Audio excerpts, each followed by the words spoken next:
first on KCHF.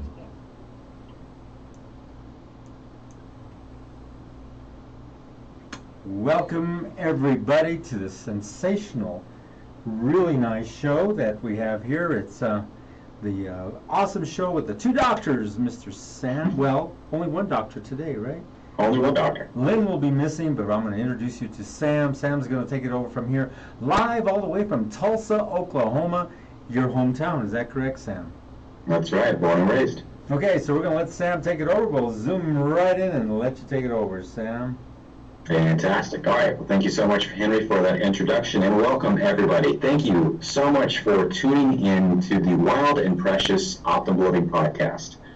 We are so grateful if you are tuning in the morning, in the afternoon, or in the evening. Welcome. Thank you for taking time out of your day to listen to us and for us to share, hopefully, what's going to be some really inspiring and some really incredible information today.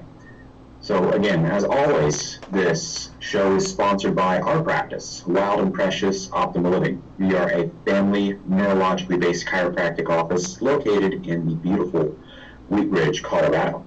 And if you are a parent or somebody maybe that's struggling with things like ADHD, sensory processing, or autism, then I want to invite you to listen up. So our practice specializes in these kinds of issues, what they would call neurosensory issues, particularly in kids. That is my passion, is working with children, working with kids that are struggling with these kind of issues, and we take a different approach. I want to say, first of all, our practice, we listen. That is the most important thing. We listen, we hear you as parents, we hear you as people, what it is that's going on, what you're struggling with. And then we want to actually provide solutions to the root cause of the problem, not just address the symptoms of what's going on. So we look at the actual neurological function in your brain and find out what needs to be addressed. Is it possibly something called retained primitive reflexes?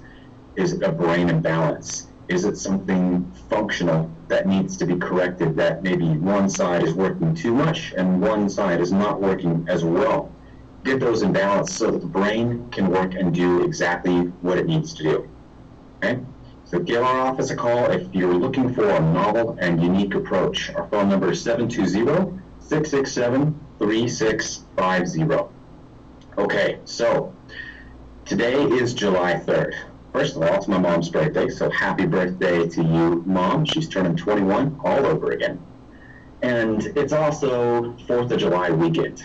Right? America is gearing up to celebrate the 4th of July, which, as most of us know, is the celebration of America's independence from Great Britain. Okay?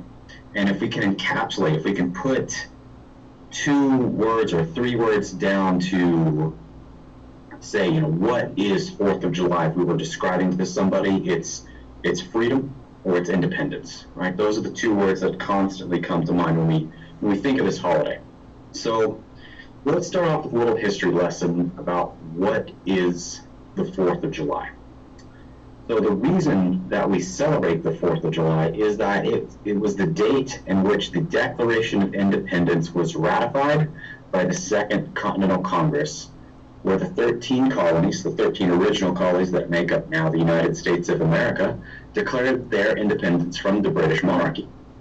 They declared it through the famous document that we all know, called, again, appropriately, the Declaration of Independence, which was signed by the Committee of Five, which is made up of John Adams, Thomas Jefferson, Benjamin Franklin, Roger Sherman, and Robert Livingston.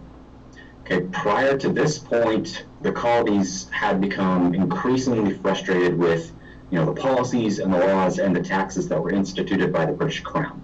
So prior to this particular point, there was a lot of tension being built up in the colonies against Great Britain.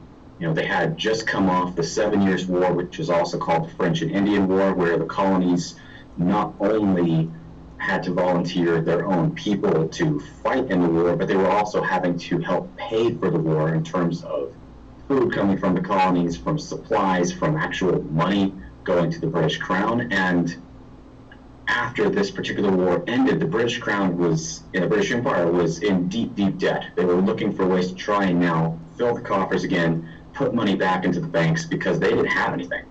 So what they decided to do was start to implement different taxes and different policies to take money from the colonies, right? And the colonies were very, very upset with this. One, because most of the people there didn't really agree with being a part of the French and Indian War, but also they were incredibly frustrated because of, as the famous saying goes, there was no taxation. There was taxation, but there was no representation, meaning that the colonies did not actually have anybody representing them inside the British Parliament. So that these laws and these things were getting passed, but there was nobody to say, hey, this is our input from the colonies of what we think about these things. And in the colonies' minds and in these leaders' minds at the time, this was completely unfair. So this led to an increase in tension, to famous events like the Boston Tea Party, and ultimately culminated in this Continental Congress meeting, the skirmishes starting to happen in the United States, and then ultimately this declaration being drafted and then signed. And I bring all that up because, again, the theme of this holiday is independence. It's freedom. But I don't want to focus on national independence. We're going to talk about health independence. What does it mean to declare your own freedom from chronic disease, from chronic pain, from a lifelong struggle where you don't consider yourself healthy, where you don't consider yourself healthy, vibrant, and what you should be? So that's what we're going to talk about today, is how can you yourself declare your health independence and be able to move forward into a life of happiness and vibrance and what we all want, right? So what does it mean to be free when it comes to your health? Does that mean, when we ask people this in our office, is, hey, who's healthier? The person taking more medications or less? Because in my mind, the more medications you have to take, the more unhealthy you are, because you're living a life of better health through chemistry of guessing and checking and trying to regulate yourself back to balance. Now, yes, there is always a time and a place for medications, so don't get me wrong on that, but health is not from a pill. And going to more doctors or less doctors, what makes you healthier? Well, a lot of people would argue going to less doctors, and I agree with that, and I am a doctor. I try very, very hard to not have to visit other doctors' offices unless it's part of a health development program, meaning something we'll talk about later of what pieces are needed to create a vibrant, healthy body and a vibrant, healthy life. So, again, asking the question, more medications or less? I would argue less. More doctor visits or less? Well, I would argue less. The less you need to see a doctor, the healthier you are. So, now the question, how does one begin to create their health independence? Well, just like our founding fathers, it all starts with a vision, a declaration.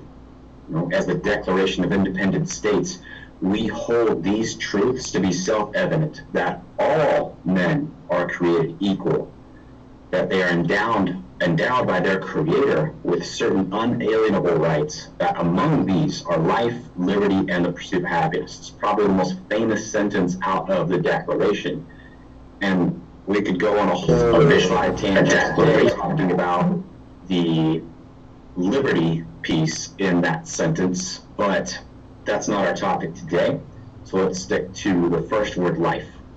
Life, which I believe is analogous to health.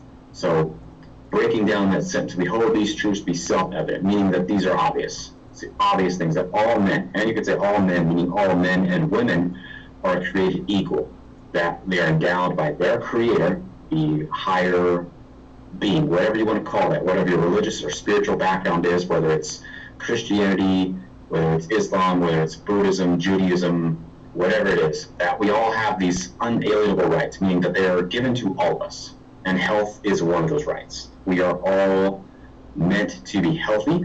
We're not meant to be sick. And I think that's a really important distinction to make, especially in the very, very first premise, because you'll talk to a lot of people and you'll look at our Western medicine model, and its premise is that we are not designed healthy, we're designed sick. And if you were designed sick, that means that you're meant to break down. There are extra parts in your body, your chemistry is bad. Most importantly, what they declare is you have bad genes, and that ultimately leads to a life of sickness and disease. So let's flip that. Let's then make the declaration, let's have a declaration, a vision that health is my right and I'm meant to be healthy. I'm not meant to be sick. And this can't be done in a puny way. This has to be inspiring. It has to be inspiring to you because it has to motivate you and push you to action. Again, the declaration, it wasn't signed and then they tucked it away and were scared to tell anybody about it. They sent this thing, they drafted it up and sent it to the frickin' King of England. They said, hey, look, we're done with you. We're finished. We're moving on. We are now our own country. And they printed these up and they sent them to every colony, to every city. They put them on street corners everywhere. This declaration was powerful. And the declaration that you have to make for yourself, for your health, has to be powerful. Okay? This can't be some small deal. It has to be important to you. It has to motivate you and it has to push you because your health is everything. Like the old saying goes, your health is wealth. I mean, how many examples can we come up with of a person, you know, a man or a woman who material-wise is, I mean, beyond rich, right? You know, the billions and millions of dollars that they have in their bank account, and they have all the material things in the world, but they lost their health. You know, think about somebody like Steve Jobs. This is a man who had great vision, a man who had great material means, and he spent a lot of his money trying to reverse his health. Think of anybody else out there. They spend their fortune trying to get their health back. Why? Because health is wealth. Health is the most important thing you have. If you don't have your health, you don't have anything. You're not able to function. I can give you example after example of the patients that come in our office, you know, whether they're CEOs, whether they're leaders of businesses, whether they're moms, their dads, their children, whatever. They lose their health and they can't do anything. And all their life now is this journey of trying to get it back. So at the very beginning now, we have to focus on this vision of vibrant health. And I'm going to use a roadmap that my wife created to help paint this picture for you of what it means to now create your health independence. How can this be your declaration to make yourself healthy? And it all starts with that vision. So again, I want to pause and identify our station, KUHS Denver, the stream. And again, this show is sponsored by Wild and Precious Optimal Living. We are a family neurologically based chiropractic office in Wheat Ridge, Colorado. So let me paint the picture for you of what this roadmap looks like. So let's take a triangle, okay? At the top of the triangle, at the peak or the zenith of the triangle is vibrant health. So that is what we've been talking about here at the beginning. It's yourself being vibrant. Think about that word vibrant. What does it even mean? Vibrant. The definition, I looked this up, vibrant is defined as being full of energy and enthusiasm. You're bright, you're striking. Think about, and honestly ask this for yourself, when is the last time that you felt vibrant? When's the last time you met a vibrant person? It's hard to find nowadays, and that's really sad to say. It's hard to find people that are vibrant. I mean, just teeming with energy, just that fill the room when they come in. That you just see them, they pop in front of your eyes. They're just how they act, how they look, how they feel, just everything about them is just, it's different. And you're like, man, what is up with this person? They look great. What do they do? Who are they? And that's what you should be striving for when you talk about vibrant health. It's you look in the mirror and you like the way you look, first of all. You walk around in your life and you move around in your life and you love the way that you feel. All these things are critical and important. And most importantly, something we'll talk about is how well you're functioning too. So that should excite you. That should jazz you up to say, look, I'm a vibrantly healthy person. You know, I'm out in the world and I am different than everybody else. So moving down from that clear, crystal clear vision of what it looks like. And when I say crystal clear, I mean everything. Like you have it in your head of, hey, what do you want to weigh? What do you look like? What size pants can you wear? Physically, what are you able to achieve? Do you want to run, be able to go out and run 6 miles, at an easy clip? You want to be able to run 6 miles in 40 minutes? You have that down. You have, what your body fat is. You have what your blood count looks like on your blood tests. You have your cholesterol levels, everything, all that in your vision of, hey, this is what I want to be. This is what I want my health to be. And it's crystal clear and it's measurable. And I know now what I know what I'm going for. Because if you don't know what you're shooting for, if you don't have a vision, then you're just floating around the ocean. You're just lost. So we have to have a crystal clear vision. I mean clear of what it has to look like.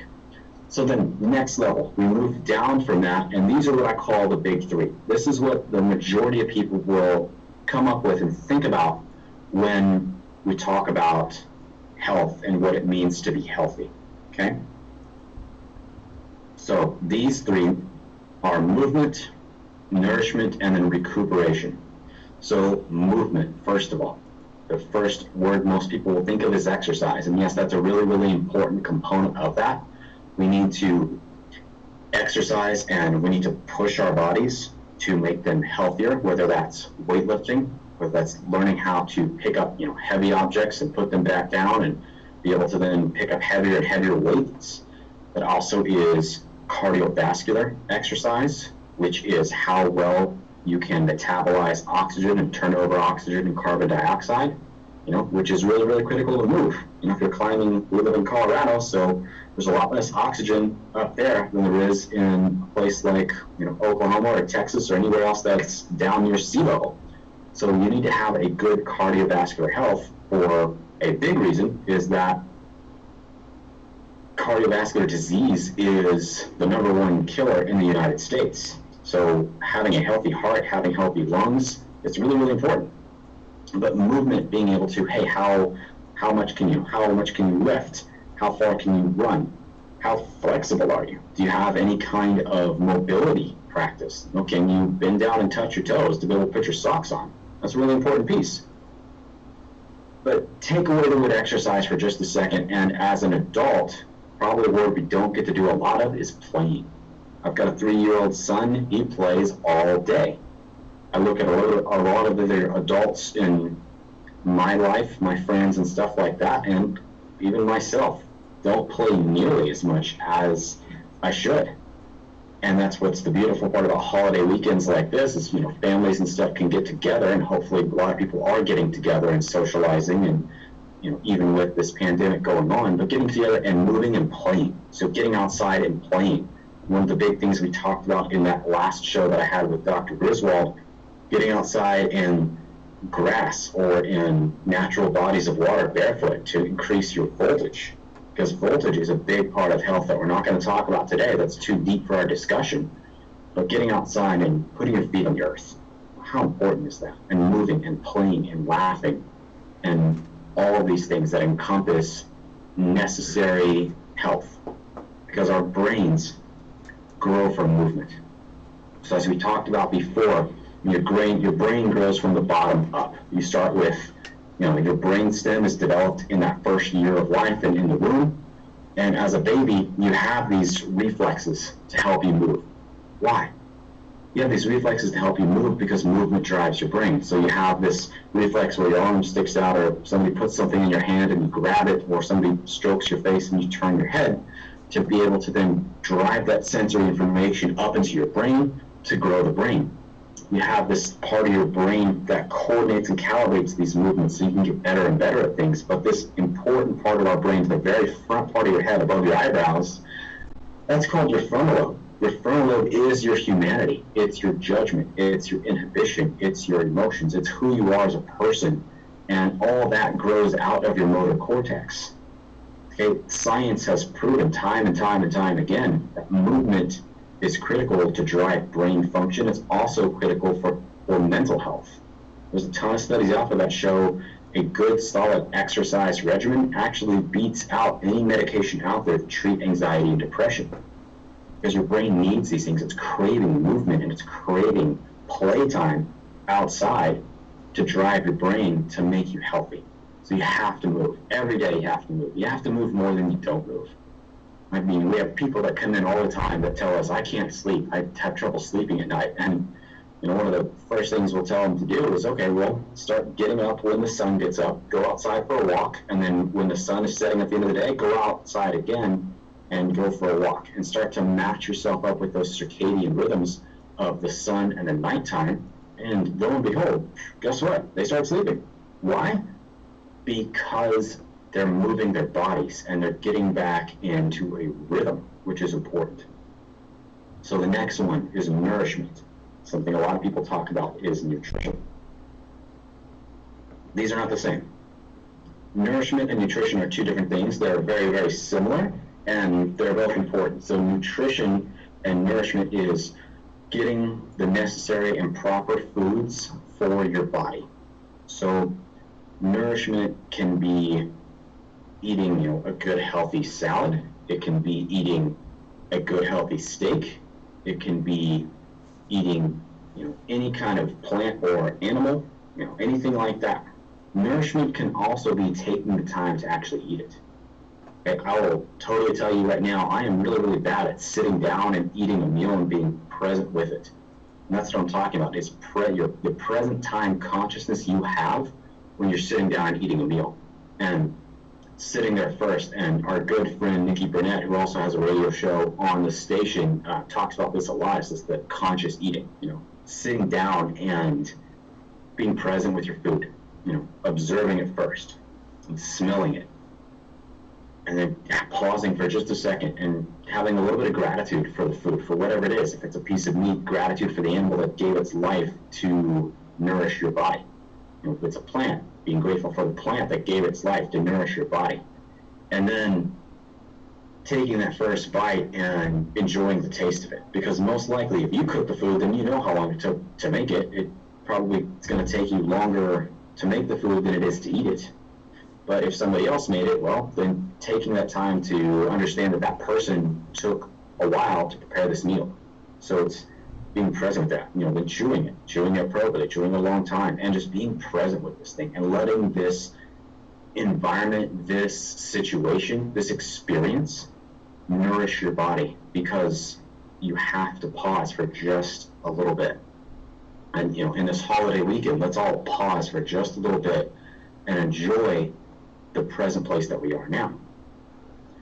The final one is recuperation. And this is a piece that, as Americans, we really, really struggle with because we don't know how to slow down. So this recuperation piece of being able to, one, pause during the day, whether that's taking a nap like a little kid, which is great. Everybody, you know, I know a lot of people that are proponents of being able to get that 30-minute power nap in or that 20-minute power nap in, or maybe it's just turning everything off, turning the lights off, turning your phone off for 20 minutes and just sitting. Or having a sleep hygiene routine at the end of the day to make sure that you're getting proper, not just sleep, but rest. Because there's a big difference there. So we have a lot of people that come in, we'll talk to them and ask them, hey, how's your sleep? And they'll say, oh, I slept 8 hours. All right, well, do you feel rested and refreshed when you wake up in the morning? No, never. Well, that's a problem. You spend 8 hours sleeping but not resting. So taking the time to move yourself through a necessary sleep routine, and something, this is what we tell a lot of people, is, you know, going to bed and waking up at the same time every single day. So that's really important. It's getting into that circadian rhythm, that rhythm with the sun breaking, you know, rising in the morning and then setting in the evening time.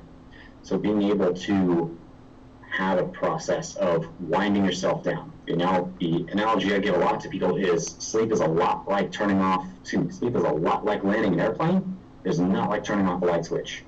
So you have to be able to unwind your body. And a simple process could be something like, if you're trying to get to bed by 10 o'clock, well, you know, 8:30, then it's probably, you know, phones go down because the blue light's going to disrupt your endocrine and your circadian systems, and it's going to reset your brain. So make sure you're getting away from those. And then it's going through a process, whether it's a little stretching routine, whether it's, you know, making sure you're brushing your teeth, having a breathing practice to start to calm your brain down. So again, you're landing that airplane, you're not turning off the light switch, and you're dropping into those light sleep stages to then prepare you for those deep sleep stages so that your body can properly rest. And I guarantee you start to do this in a couple of days, if not after the first day, you're going to wake up and you're going to actually have a good night's sleep. And that's really important because that recuperation piece is where so much stuff happens. Inside your brain, there's this whole system called your glymphatic system.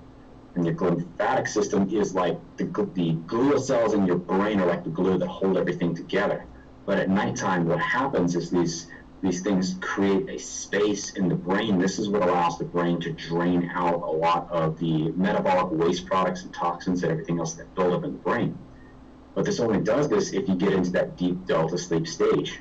So getting into that deep sleep stage allows the brain to push all this stuff out, get it out of the body, just like it needs to. Because one of the 5 signs of life is excretion, or expelling things from the body. You should not be keeping everything in, i.e. constipation. You should be getting things out.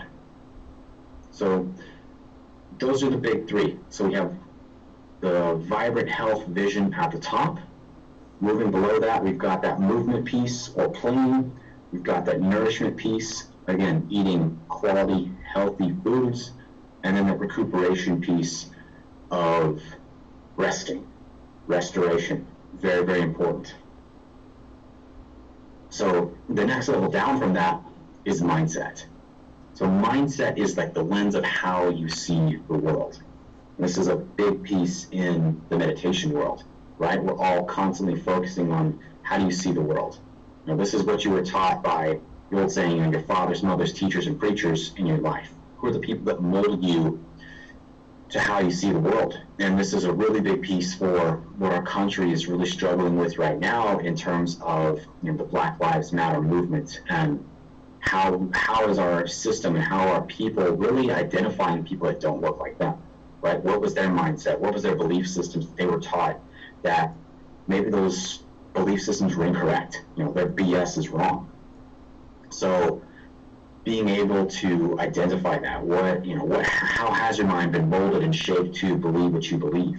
And this is a really critical piece because it can really affect how you see the world. It affects everything. And just walking into a situation that maybe you're perceiving as dangerous, in reality it's not dangerous. You know, and these are really, really important tools to address this kind of stuff are things like, you know, counseling, like yoga therapy, like meditation. All those are great tools to be able to start to get into that, you know, inner circuitry, that inner wiring, and start to change really what's going on. A really powerful book for me that changed a lot of this was a book by Byron Katie called Loving What Is. And it's a great exercise in there to start to really address the belief systems, the BS that's, you know, up in your brain that you need to take care of. So mindset's we put that below these other 3 because mindset's really gonna drive how you act in these pieces. And we'll talk about this a little bit later too, of your beliefs, but those are really gonna drive how you interact or what actions you take to move your body. You know, if you're a person who believes that your body is not an important thing to take care of, well, then you're probably not going to move much. You know, you're probably not going to eat healthy foods, and you're probably going to have poor habits of staying up late and, you know, Netflixing and not sleeping, and, you know, scrolling through your phone on Facebook or Instagram all the time because you're not taking care of yourself, because your belief system is that you're not worth taking care of. That's a really important thing to look at. Okay, and the final, at the base of the triangle, is adaptability or resilience. 2 important words that most people, when it comes to health, probably don't think about. So adaptability means how well you're changing and reacting to the environment. You know, how well is your body reacting to external stimuli? Resilience meaning how does your body overcome challenges? How is it able to overcome the challenges that life is throwing at you, whether these challenges are physical challenges, you know, whether they're chemical challenges, meaning possibly things in your food, in your water, in the air, or emotional challenges, because we all have these kind of emotional challenges that come from in our lives. You know, the big ones being like a death in the family, a divorce, your children moving on, people leaving you, to even the small stuff, whether it's being consistently late to work or always, worrying about money or anything. Any of these kind of things can really drive that, emotional challenge up. And your resilience comes from how well your brain and your nervous system are functioning. Okay? So your brain and your nervous system, we all know what the brain is. It sits up here in our head, this organ that controls every single thing in our body. And our nervous system is made up of this brain as well as the spinal cord that runs down through the spinal canal, and all the nerves that go out and control every single muscle, organ, and gland in our body. Okay, it is the main communication system in our body, and it's how we see the world, right? Our eyes are part of our nervous system. You could literally say the eyes are the external thing we see from the brain, and it controls all of that. So two really important things to know about the nervous system that we'll get to right after another pause for station identification. So this is KUHS Denver. This is the Wild and Precious Optimal Living Show. So again, if you are a parent or if you are someone that's struggling with a neurosensory problem, something like ADHD, sensory processing, or even autism, then I want to invite you to listen up, because we run a neurologically based chiropractic office and we take a different approach to these kinds of issues. We actually address the root cause of what's happening in these things and how the brain is really functioning, how the brain is really processing information. And we do an entire functional exam to see how you or your child is actually seeing the world, how you and your child is actually functioning in your brain and your body.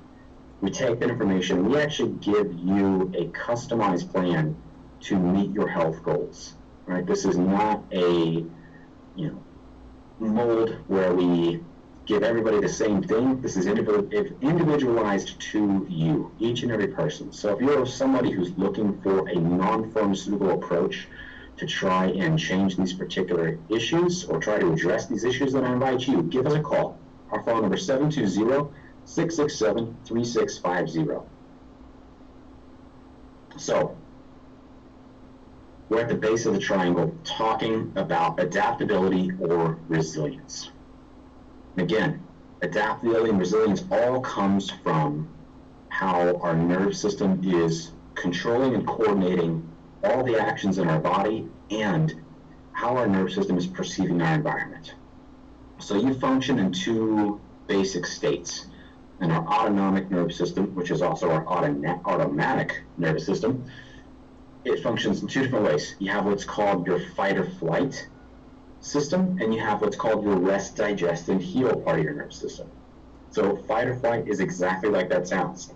Imagine if you're being chased by a bear, how your body's going to be functioning, right? Your heart rate's going to go up, your blood pressure is going to go up, your brain's going to start to dial in all the survival centers, your digestion, your reproduction, all that stuff's going to start to turn down because your body's not in a state of relaxation, it's in a state of survival.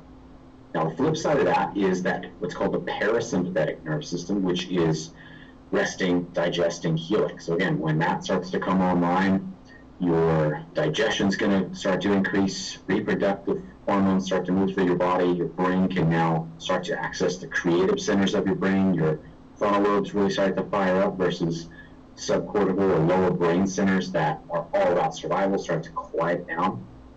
So think about it. If your body is in a constant state of fight or flight, how are you going to see the world? You're probably going to see the world as a dangerous place, right? You're going to start to look at every single situation you walk in as being a situation for survival instead of a situation for relaxation. And over time, just like a car, think of driving a car all the time with the gas all the way on the floor. This is how you drive it. So you're going to work, you drive with your foot all the way on the floor, and you get to the parking lot and you just slam on the brakes. Just smash in the parking lot. That's how a lot of people treat their body, is they're constantly in this state of survival, just running around and driving this stress response and never accessing that relaxation response. And that's going to have a big impact on your health because over time, just like the car, it's going to start to break down, right? Greater demands on your body leave less resources available to adapt to what's happening around the environment. So along with that, when's the last time, if ever, have you ever had your nervous system evaluated? You know, that's a really important piece of health that no one's talking about, except for the few doctors that are, you know, in our circles that we train and that we work with. Looking at brain imbalances, so literally that imbalance from one side of the brain to the other. Looking at retained primitive reflexes, which is an objective way to look at how the brain has developed from the bottom up. How your brain is processing the environment. Are you in that survival sympathetic state, or are you in a relaxed parasympathetic state, as you should be? So, you know, think about if you're a kid, you know, playing the game telephone. The one person is going to get something to say, they're going to pass it to the next person, they're going to pass it to the next person who passes it then, and it goes on down the line. And you know, if you ever play this game, that message that the person gets at the end is very rarely even close to the same at the message the person got at the very beginning. And this is a lot like how your brain is communicating in the environment and what it's getting from the rest of your body. So let's just take your hand, for example. You know, you have little receptors on your hand that communicate touch, that communicate vibration and temperature and pain and everything else. And it's sending that information up to your brain, letting you know, hey, I'm touching an ice cube, this ice cube is cold, or I'm touching a hot stove, this stove is hot, and your hand's going to pull away because it's going to feel that heat. It's going to fire up those pain receptors, it's going to reflexively pull the hand away, and your brain's going to register pain in your hand. So imagine now that your brain is not perceiving the environment appropriately the way that it should. And now maybe instead of perceiving that pain signal, what happens if you perceive it as pleasure? This is what happens with a lot of the neurosensory kids that we see in our office, is they come in and they're perceiving their environment very, very differently than what the actual environment is, i.e. the term sensory processing disorder. Or meeting, you know, any of these kind of kids that come in and they have issues with clothing. So they can only wear certain types of clothing because literally their skin feels like it's on fire with these other kinds of materials. Or they hate being barefoot because it hurts the bottom of their feet to be barefoot, because their brain is literally getting improper signals from the rest of their body. You know, one of the favorite things that I love to check with people is smell. So how well you can smell. And a lot of people come in and say, oh, I can smell just fine, my sense of smell is great. Or, you know, parents will say, hey, my kid doesn't like to eat very much, and I'll ask them, well, can they smell? No, they can smell just fine. And we'll check it. Hey, here's orange. The kid has no clue what it is. Oh, that's peppermint. That's whatever. Okay, well, that's not an option. You know, I said, what kind of fruit is this? And you're telling me that it's peppermint, and they have no idea. And parents, again, can't figure out why their kids don't want to eat fruits or vegetables, because you can't smell them. Because smell drives directly into the brain, which starts that whole process for being able to eat, right? You sit down with that bowl of food that we talked about earlier, and you see it, and then you smell it. Smell starts to drive that digestive process. And if you can't smell, then guess what? You're now perceiving the environment inappropriately, which means you're no longer going to be in that state for digesting food. And now your body's not going to be able to break that food down appropriately. And this all has to be addressed. This has to be evaluated. So if you're a person who's never had these things, then you need to go to a doctor who can do that, i.e. a neurologically based chiropractor, a functional neurologist, somebody that can evaluate the brain and really give you an understanding of what's happening internally. Just like a mechanic doing oil changes on your car, just like a dentist doing checkups on your teeth, getting your brain and your spine checked is an important and critical piece of health, because again, at the foundation of this pyramid is a healthy nervous system, because that changes your mindset. That's going to change how you interact with the environment. It's going to change how you interact with other people. It's going to change how you then interact with yourself, whether you're moving appropriately, whether you're recuperating, whether you're getting nourishing foods and experiences, which ultimately is going to lead you closer to or farther away from your vibrant health vision and your goal and what we declared at the beginning. So, we've got the vision, we have the tools now, so how do we put these tools in action? So taking that same triangle, looking at it, I want you to look at the bottom left. And I want you to put down or think or write the word beliefs. At the top of the triangle, I want you to put the word action. And at the bottom right, I want you to put results. So we have these tools. We know that we need to get our brain and nerve systems checked. We know we need to have a healthy mindset. We need to eat well. We need to move well. We need to sleep well. We need all these things. So in the bottom left with the beliefs are your belief systems, as we talked about, your BS, what we talked about earlier. Those are how you believe anything. Let's just take the example that somebody believes they have bad genes and they cannot be healthy. So this is their belief system. So now they're going to live their entire life through this belief system, this mindset piece. They're going to live their entire life through that. That belief system is going to drive their actions. So they're going to say, I was born with bad genes. I can never be healthy. So it doesn't matter what I eat. It doesn't matter if I exercise or I move. So I'm just going to eat crappy food. I'm not going to go for a run. I'm not going to do anything like that to take care of my body. And I'm just going to keep believing that I'm designed to be unhealthy, that I'm designed to be sick. And I'm never going to get myself evaluated. I'm never going to go to a doctor to actually help me. I'm just going to do this because I was born to be sick. And lo and behold, what happens? You know, this person gets cancer or some kind of other chronic disease or some kind of issue. And they're going to take that result and they're going to run that back to their belief system and say, look, I told you so. See? And they're going to reinforce that belief system. So what you need to do is take a belief system, something that you believe in or something that you're wanting, that vision that we talked about, and you need to run it through that. So if you're a person that says, I can be healthy, you know, if you're a person who's 400 pounds and you want to be 200 pounds, you first have the vision, say, I want to be 200 pounds. Okay, well, my belief system is I can do that, I can be healthy. What are the actions that I'm going to take to do that? Well, first action I got to take is I need to come up with an exercise plan. So I need to find a workout buddy. I need to get running shoes. I need to throw out all the junk food in my house because a healthy person is going to eat healthy foods. I need to do all these things, and you start to do them. And I need to do them consistently. And so you're going to consistently start to take these actions. And those actions are going to give you a different result. So instead of being a couch potato all the time and sitting around and not doing anything, the actions now and the results are going to be, I'm a healthy person. I'm now 200 pounds. I run every day. I exercise. I eat right. I get my brain and my nervous system evaluated and checked. I do all these things. And lo and behold, the results, I'm a healthy person. And that's going to drive back to their belief system. I'm a healthy person. So you see how this works. Your beliefs are going to drive your actions, and your actions are going to dictate your results, which is then going to reinforce your belief system. And that phrase, I told you so, is going to be there. So it's going to be either, see, I told you so, I meant to be sick. I told you I had bad genes. Just that's my lot in life. Or the belief system is unhealthy, and the results are going to dictate that and say, see, I told you so, I am healthy. So that's how you use this whole thing. That's how you declare your health independence, is it all starts with the vision. That is the critical piece, that crystal clear vision of what it is that you want. What is it that you want in your life? What kind of health do you want to have? Do you want to be the person that's spending all of your time and your money in doctor's offices?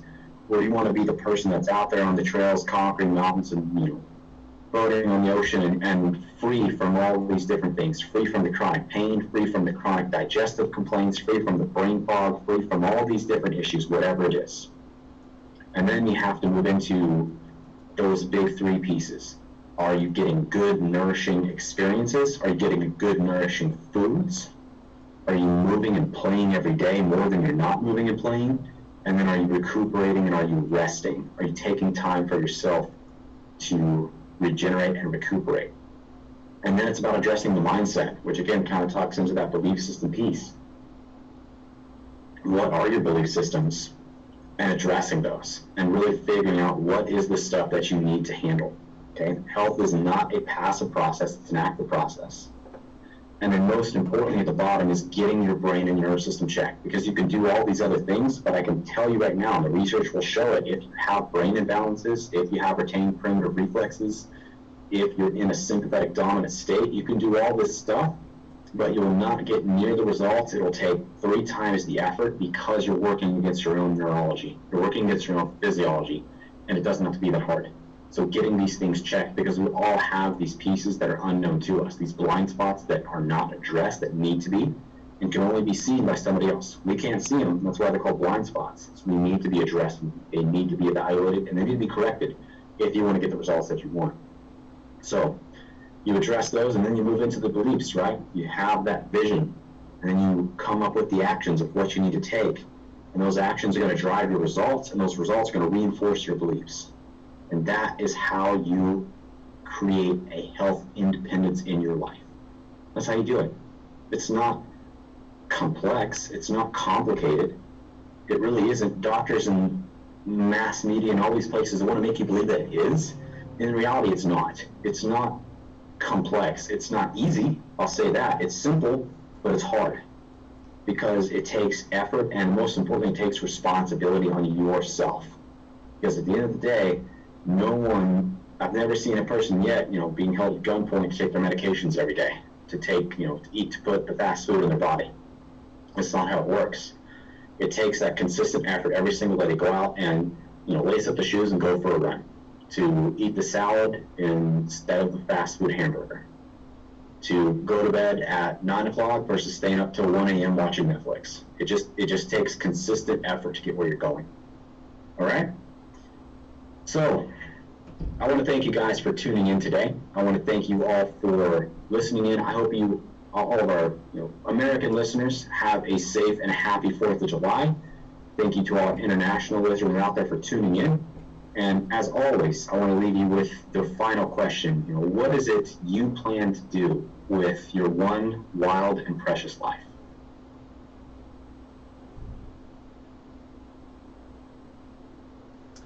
Thank you there, Mr. Sam McDonald, and we're going to conclude that all the way from Tulsa, Oklahoma. Thank you for joining us in this remote feed, and it was an excellent show. Thank you, and we're going to cut it out and go back to our show and our music. So thank you for joining us here on KUHSdenver.com.